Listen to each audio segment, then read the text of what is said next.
Yunus Musah committed to play for the US men's national team in March of 2021. His commitment was one of the more important moments for the national team in recent years. Musah almost immediately became a key cog in Greg Berhalter's squad selection and was paramount to the US's qualification for the World Cup. His press resistance and progression ability are vital to the team to help quickly spring attacks and relieve pressure from the opposing half.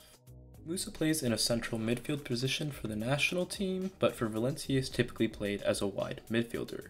The tactics at his club restrict some of his main strengths because he is forced to one side of the pitch and cannot utilize his strongest traits to the best of his ability.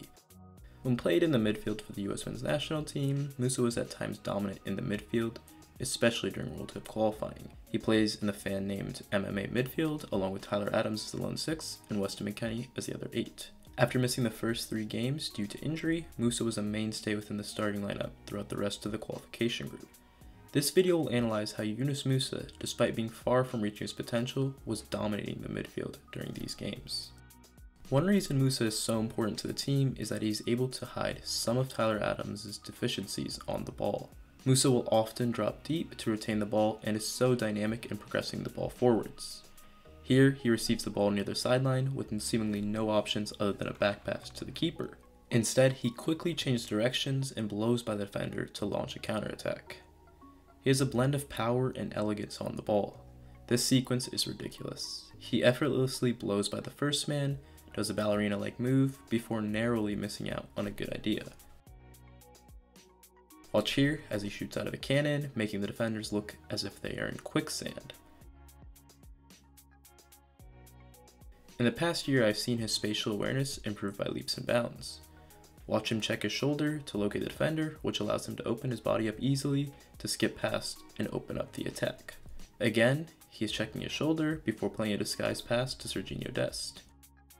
He routinely is able to steer away from pressing defenders to transition to attack. Watch as he deceives both defenders by opening his body up as if to receive, but instead cleverly lays the ball off instead. Another round of deception here using his body shape before dragging the ball the other way. Later in that same game, he effortlessly sidesteps the oncoming pressure.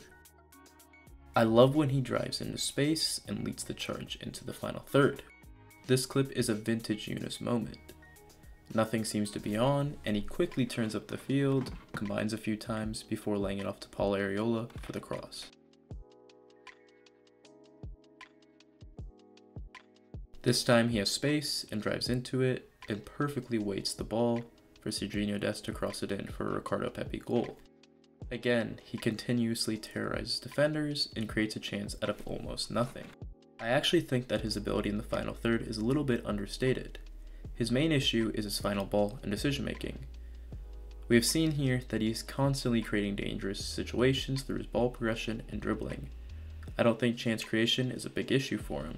He is effective at playing the ball before the final ball, but he does not have that killer final pass in his arsenal yet. I think this shortcoming is what leads to his indecision at times and causes some of those bad moments that we see. Another area where Musah feasts is on switching the point of attack to the weak side.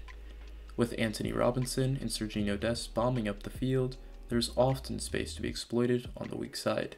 Musah is exceptional at reading the space and playing a timely ball to let one of them go to work.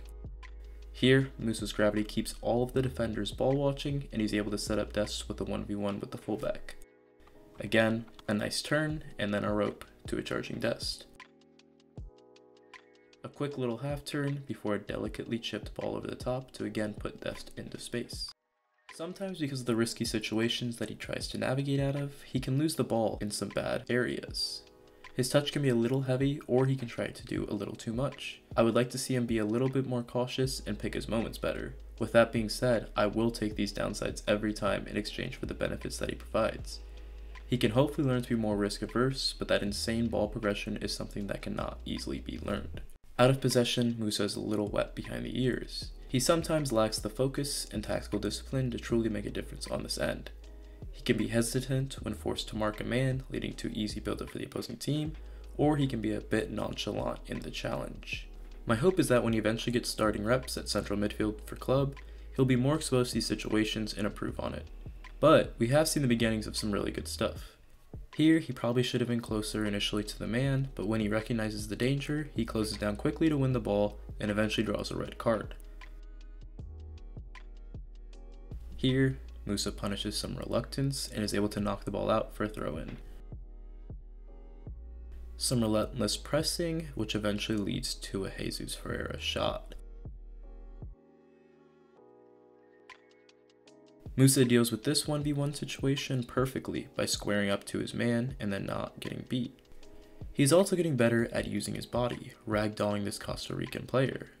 In this 50-50 ball, he not only physically wins the match, but he's able to create an angle for the entry pass to Brendan Aronson. So, I could go on and on about Yunus Musah. This could have easily been a 30-minute video with me gushing about not only his potential, but how good he is right now. If Musah's final ball can improve as he continues to physically mature, the sky is the limit for how good he can end up being.